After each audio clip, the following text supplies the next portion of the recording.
Morning, everybody. Happy hump day and welcome to the news agenda with me, Fleet Street Fox. And today I'm joined by the Mirror's editor, for now at least, Alison Phillips. Morning, Alison. Morning, Susie. How are you? Fine, thank you. Now, for those who don't know, Alison will be off at the end of the month. She's leaving the Mirror. So I just wanted to say before we start, a quick thank you, Alison, on behalf of everyone at the Mirror and all those you've campaigned for at the paper over the years. It's rare to say that not only do not many editors get to change the law, as we did on organ donation, among other things. That was a great moment. That was brilliant. It was fantastic. Yeah. It's very few editors you could say that there's not a single person in the newsroom has a bad word to say about them, which I'm sure they do. They're just keeping it under wraps at the moment.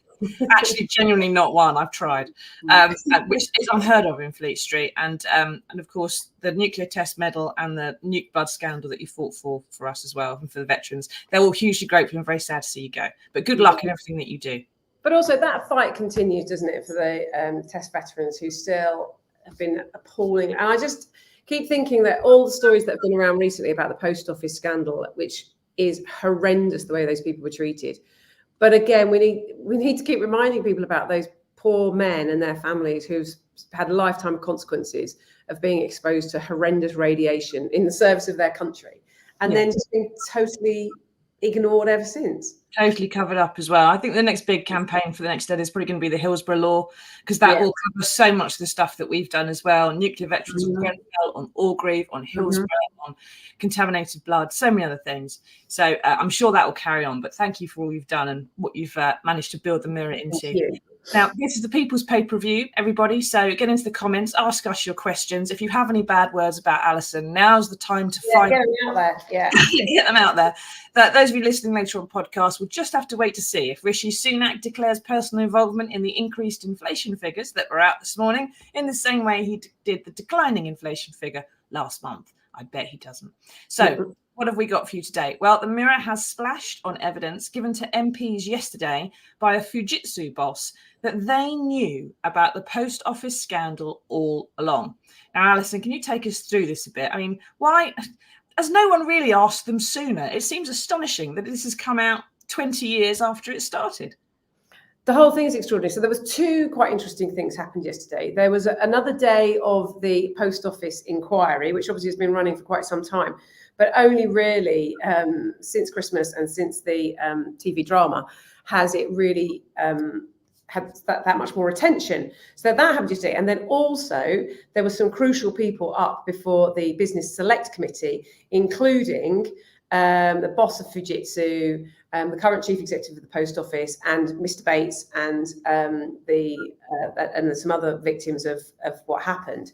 So, but what was really interesting that came out both in the inquiry and at the Select Committee is it turns out Fujitsu, during the period that innocent men and women were being sent to prison on evidence provided by Fujitsu to the post office, they knew there was something dodgy with their kit. They knew that there were glitches in the Horizon system, and yet they continued to provide evidence which was used in court to jail innocent people. And I mean, I think they were hoping yesterday the newsline would become, "We're sorry," because they've never said sorry before. So I think they thought, right, we'll get a sorry out there and that'll make everybody think they're sorry. But the actual extraordinary thing is they knew. And I suppose, to be slightly fair to the people that were sat in that Select Committee yesterday, they are new to the job. They weren't in those jobs at Fujitsu and at the post office at the time. And so they say, well, I don't know when exactly we knew, or I don't know why nobody told anybody about it. But being in those jobs now, their job now is to find out the answers to those questions. And I think the chair of the inquiry yesterday was very frustrated that to every question that was asked, it was all, well, I don't know, I'm not sure, I haven't got that information. It just sounds like more attempts to push away the truth. Yeah, and it doesn't help when the guy that they put up, it's not his fault the way his face looks, but he had that kind of face that looks a little bit like the child catcher. And so, it kind of, when he comes out and he's just wrapped up in a scarf and he's just always a bit cold. Like he's this scowly. But I mean, the other absolute scandal in all this, of course, is that Fujitsu, in the intervening period, from when they knew there was a problem with their kit, but they let people go to jail, right the way up to this very day, this company is still making millions and millions of pounds out of taxpayers' money, our money, for contracts to do work for the government, and they've not been held accountable for their behaviour. No, I don't see how they've got fresh contracts since this started. That's what's astonishing, or indeed why it's taken the Parliamentary Select Committee. I don't know if they've had them in sooner than this, but why they're just doing it now, because there's a big ITV drama about it and a lot of fuss. So what do you think, everybody? Do you think that Fujitsu admitting this is some kind of, mea culpa? Is it a moment where they can move on and perhaps we can all start to figure out what's happened? Because one of the things they've said that in 2010, right, they knew these problems in the software, which meant the postmasters were looking like they were stealing money when they weren't. They knew these problems were endemic, and it could help the defence of the postmasters if their defence lawyers had seen it. And we don't know if all the lawyers did see it. We don't know whether Fujitsu knew about these problems before 2010, because Horizon, I think, was installed about 97. The problems and prosecutions began in 99. I suppose for a lot of people, there's a lot of unanswered questions here. I suppose the big one for most people, Alison, is that Fujitsu says they told the police, the post office, about these problems at the time. Yes. That's what they told the public inquiry yesterday. Did we tell the post office? Yes, we did. So the next question is going to be, well, who did you tell and when did you tell them? And did they pass that up the chain if it needed to go up a chain? And also, how did they tell them? Because it's all very well to say, oh, we think we might have got a couple of problems with a bit of kit here. That's very different to saying, we think there are significant problems with our kit to the point that some of these convictions that you are taking to court may not be safe.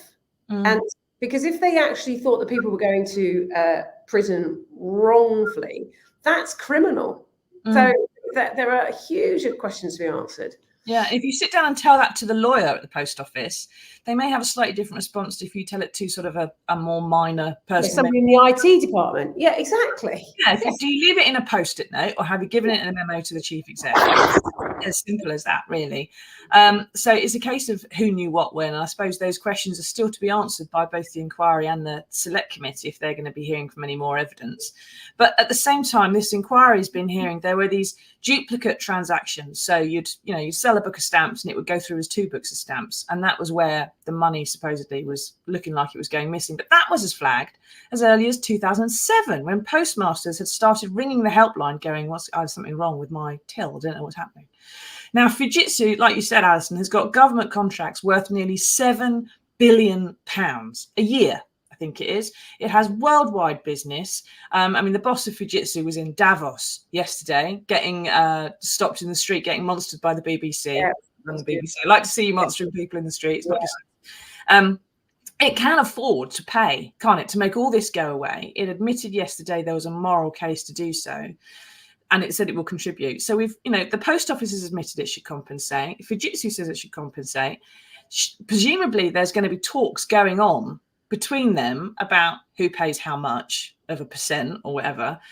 Surely it's like in Rishi Sunak's interests now to sit down with them, broker the deal with those 2 bosses, and just get it done, like in a month. Earn a point, Yes, because Rishi Sunak came out, didn't he? And he said about the compensation, but there's still quite a lot of question marks around what the timing of that is going to be. But then hopefully something can be written into legislation at that point. So we can, is it going to be the end of the year? Are they all going to get the money by the end of the year? And I think for the individuals involved, that will be a huge step to rebuilding lives that were shattered and have been shattered for 20 odd years. But I do think it's kind of interesting that these people like Fujitsu in the post office, the problem that got them, the thing that got them into this problem in the first place is that the only thing they understand is money. and protecting the organisations they work for so that they can continue to make more money. Because throughout this, I did sort of think if that woman who was head of the post office, Paula Venables, had at any point sat down herself with one of the people who was charged with false accounting or fraud or whatever, and spoken to them as a human being to another human being, she would have known something wasn't right. She would have known, but they chose not to do that because they hide behind profits and all of that nonsense, and so that becomes the only thing that matters. And now again, we're in a situation where Fujitsu and the post office is like the only thing they can understand is like getting out of this problem by chucking some money at it. Give them a load of compensation. Fujitsu obviously can afford to do it because they're, the amount of money they make. But yeah, we'll chuck a few million at it. But it's more than that. It's about what went wrong in their organizations that people felt it was okay to behave like that. And that, for me, is where is there some kind of criminal liability? Yeah. And you've got the situations where I think now, similar to nuclear veterans, where this has gone on so long, the victims of this scandal, yeah, they need compensating because they've had financial loss over the years and they want to punish the people who owe them the money. But more than anything else, they want more than that. They don't just want the cash to go away. They want an actual, genuine, lasting, important, meaningful change that means it doesn't happen again. Exactly. And that's the thing that they have to actually work on. And they want justice. They just want justice and for things to appear fair. And for a multi-million-pound organisation to just throw some money at it, does that hurt them in the same way that those sub-postmasters were hurt? It doesn't. So, and that's, I think, what justice means. Exactly. I think at least they can do is on that bill where they're going to exonerate all the postmasters who were convicted. You say, well, the post office never gets to prosecute anybody again. That's it. We're not doing that anymore. That's an outrage. I mean, I don't know if I was terribly naive, but it was only really very recently I learned that the post office was able to go around prosecuting people. The idea that people were going to prison without any police involvement, any police prosecution, seemed extraordinary. But yeah. It's the same with the BBC, of course, over the licence fee. There's got to be a point where you go, it's not the world we live in anymore. And I don't think we can do that. Can we have Mike's comment back up, who just posted something? And Mike says, the wording from Fujitsu was very careful. Of course it was. It was drafted by the lawyers, Mike. Saying they have a moral responsibility means they deny having a legal responsibility. So the timing and amount of compensation would be in their gift, presumably after some negotiation. Look, if I was Rishi Sunak and I had all the problems Rishi Sunak's currently got, I would have used the power that Rishi Sunak's got. I would ring the boss of Fujitsu, I would ring the boss of the post office, and I'd invite them to Downing Street for a cup of tea and a stale scone and say, you're not leaving the room until we have agreed it's 60-40 or 50-50 or whatever. And then you go and you write the checks. That's it. And then you get the win and you say, I have fixed this problem before I leave Downing Street. And everyone goes, well, thanks, Rishi. That's one good thing. But it doesn't seem it's entirely possible that just won't happen before he leaves. Because that's what we'll get to. But I mean, there's clearly a political benefit to be made from this whole thing, because there are a few stories that have touched the British public in quite this way. So I think that if he's got any sense, he will do something. He'll continue to keep on this case and do something strong. Right. If he's got any sense is the qualifying sentence there. Always there, yeah. No, thank you for that, everybody. So, what do you think about the post office? Are they going to get round the table, do you think, and actually start negotiating this and actually get this sorted? Because there are many postmasters who have died. And many, of course, have lost their homes and need to rebuild what's left of their lives with that compensation when it comes through. And speaking of Rishi and his best interests, on to the main story of the day. And this is, we said on Monday's show that the Rwanda legislation was going to be the big story of the week. And so it has turned out to be. I am right again. And this is the third reading of the Safety of Rwanda bill in the House of Commons. Now, it's halfway through this sort of 2-day process where they're having a committee of the whole House. And all the MPs get to argue about the minutiae of the bill and table amendments and so on. There is a final vote expected sometime around tea time tonight. And already, Alison, there's been a sacking and a couple of resignations with politicians who can't stomach it. So who's gone? What's happening? What on earth? So Lee Anderson, who's the sort of famous in his own mind, deputy chair of the Conservative Party, and Brendan Clark-Smith, who was the other deputy, have both resigned. And then there was also Kemi Badenoch's junior minister had also quit because they felt that the Rwanda bill, as it stands, is not sufficiently strong to ensure that migrants can be forced to Rwanda. So I think what's interesting is then they regroup on it all today, and then they're going to work out whether it would be possible to cut the European Court of Human Rights out of the negotiations at any point. It looks very much like Rishi Sunak will win to some point. He'll get enough votes to get it over the line, because the rebellion that I think was perhaps thought might come about before Christmas is sort of fizzling and fading from view, because also I think any Conservative MP at the moment already knows that they're on the road to oblivion, so they might as well just try and hang together for a bit longer in the hope of a miracle. But it's all been sort of pretty tense between what it is, it just illustrates the massive divide down the middle of the Conservative Party, which I think once this election is done, and if when the Conservatives lose, I think that division will absolutely rip it apart.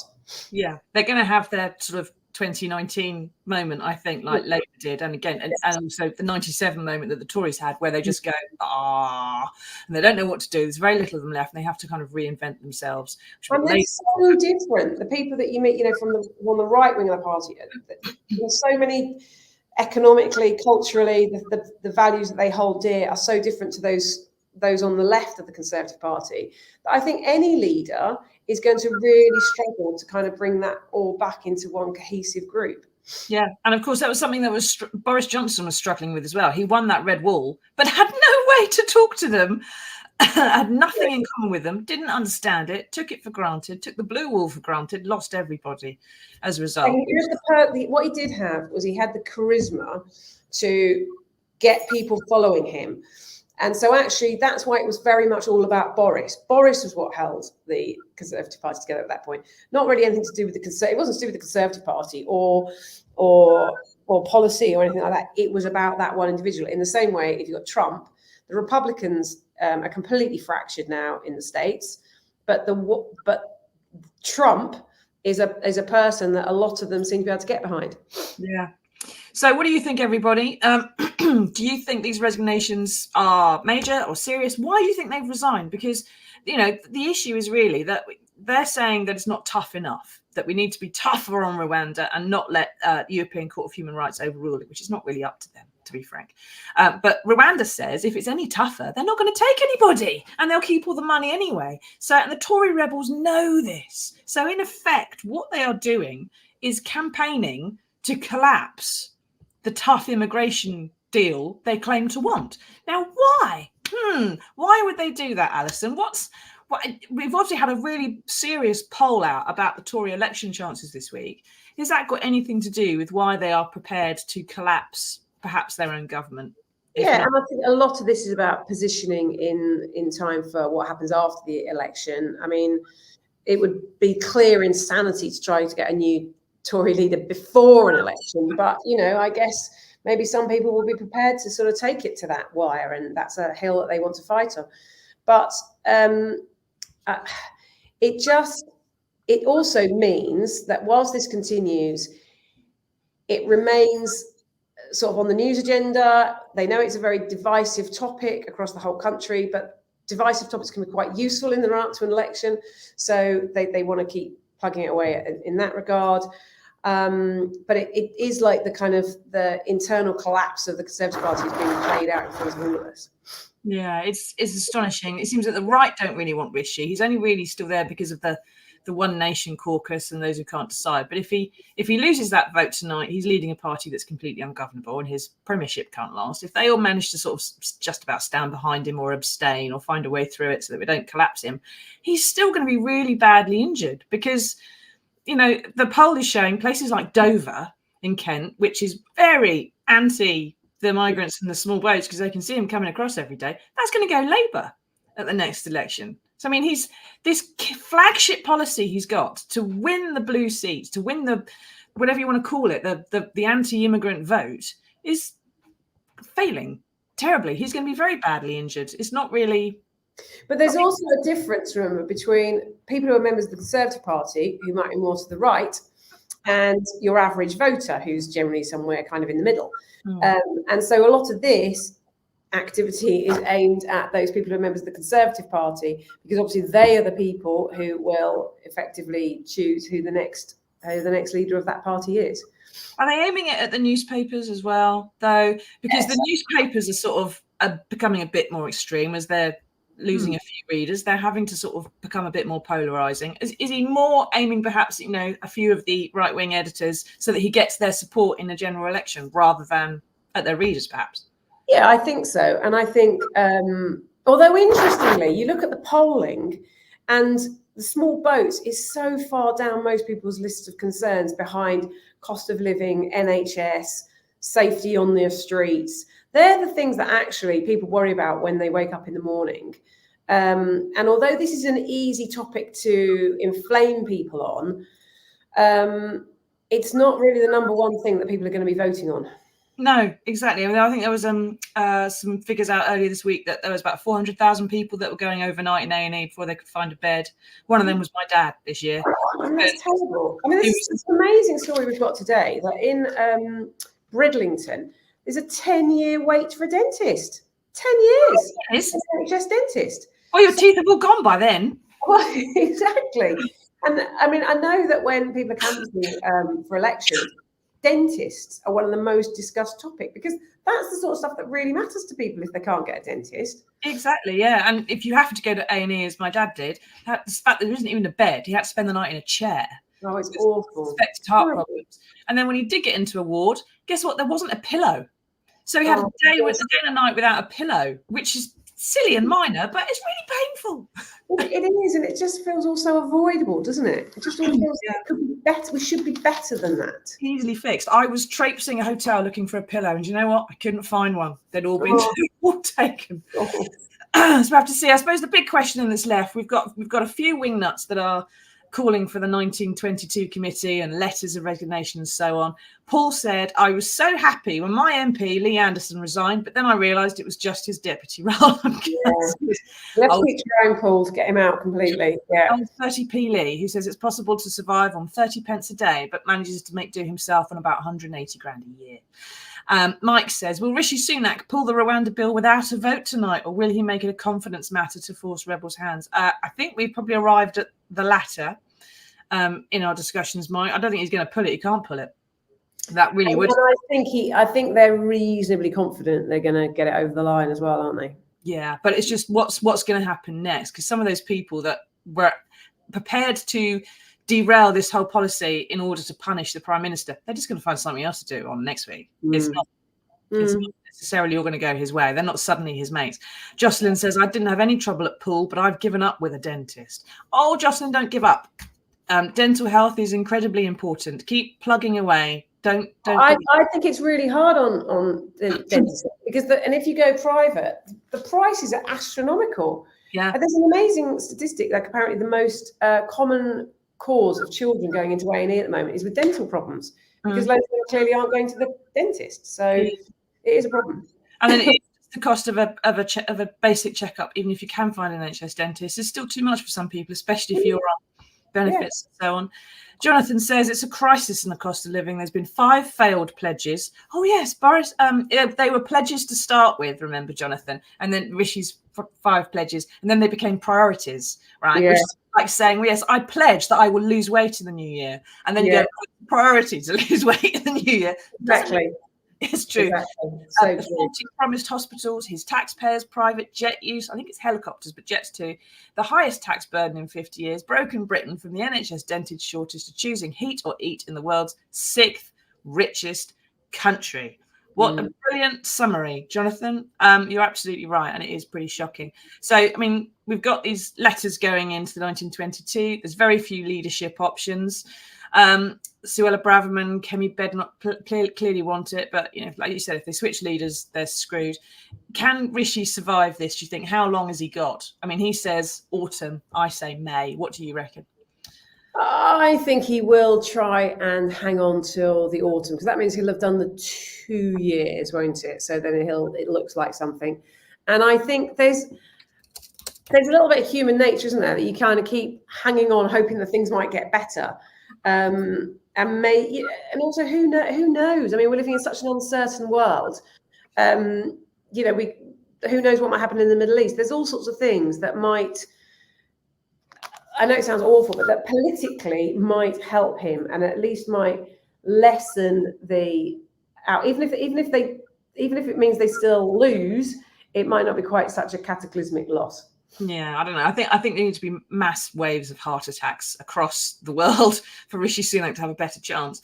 There was one question we had there from Ian. That's it. How many pillows could be bought with the bonus that the post office bosses got while they were taking innocent people to court? I wonder. Certainly enough for my old man to have one. A lot of pillows. A lot of pillows. And I'm sure they've all got plenty of pillows on their beds. I'm sure they've got those kind of beds with like 6 pillows. The irony about all these big bonuses is, for what? Why do people think they deserve them at that point? You get paid to do your job. Come in, do your job. Why do you then? And unfortunately, I think the whole thing about that in the post office, that bonus mentality, it just pushed people to protect the post office rather than doing the right thing. And I think that is an unfortunate side effect of that big bonus culture. Yeah, well, just the idea of doing the right thing seems to be unfashionable at the moment. Maybe if there's a change of leadership at the top of the country, doing the right thing will be a bit more fashionable. That would be nice, wouldn't it? Okay, thank you for that, everybody. And thank you, Ian, for your kind remark about pillows. And now we have managed to find some good news in the world. Here it is.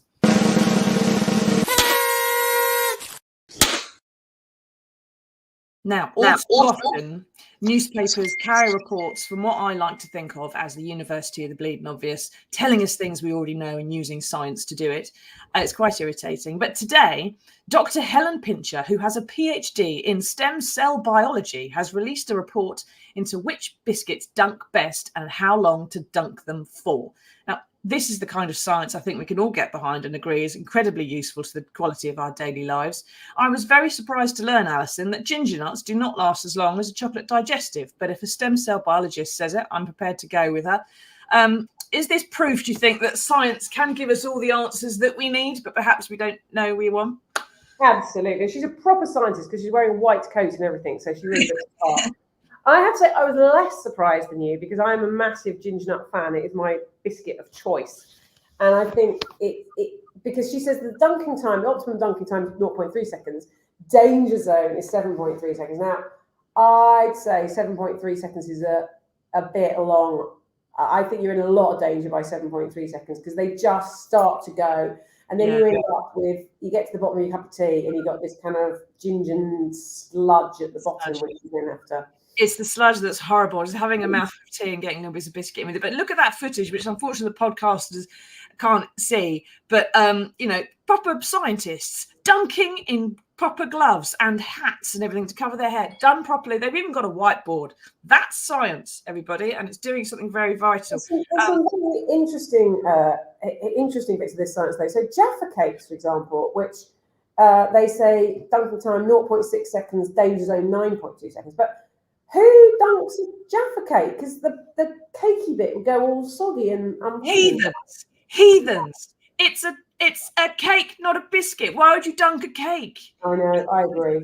It's good to see that chocolate digestives and chocolate hobnobs all do well because they're the best ones because then the chocolate melts a bit, doesn't it? And then you can get it out. That's good. But you know what? When I was a defence reporter and I used to go on to board warships and stuff, I think once or twice I interviewed the people who are running the NAFI on board the ship, which is where you get the treats and everything that the sailors go. And every time I said, what's the first thing that sells out when you go on duty? And they said the hobnobs. Yeah. And they go in the first few weeks and then everyone's like, oh God, it's rich teas for the rest of the time. It also says in there, some people dunk their biscuits in orange juice. Heathens. Terrible. But penguins will last you, if you do it properly, for up to 9 minutes. 540 seconds before they completely disintegrate. I mean, that's a long time, isn't it? That's a very long time indeed. But it doesn't work if you treat the penguin as a straw. If you bite the top and the bottom off, suck your tea through it, you've got to do it in about 5 seconds flat because the whole thing will fall apart. Oh, yeah, I'm not sure about dunking penguins. I'm not quite sure. I think they might have bent the rules there slightly. But... Well, there we go. That's a future role for you, is to go and investigate. Yes, I become a scientist. Yes. Campaign for proper biscuit dunking. Hmm. Stop people using orange juice and Jaffa cakes, because you wouldn't dunk a Victorian sponge and you don't dunk a Jaffa cake. Right. Thank you, Alison, for joining us. Hope to see you again before you're off. Thank you, everyone, for taking part. And we will see you all again on Monday, everybody, for another edition of the News Agenda. Till then, take care, keep safe, keep an eye on these channels, because we will be carrying stuff about the Rwanda vote and what's happening to Rishi later on tonight. Until Monday, we'll see you all then. Okay? Tatty, bye. Bye.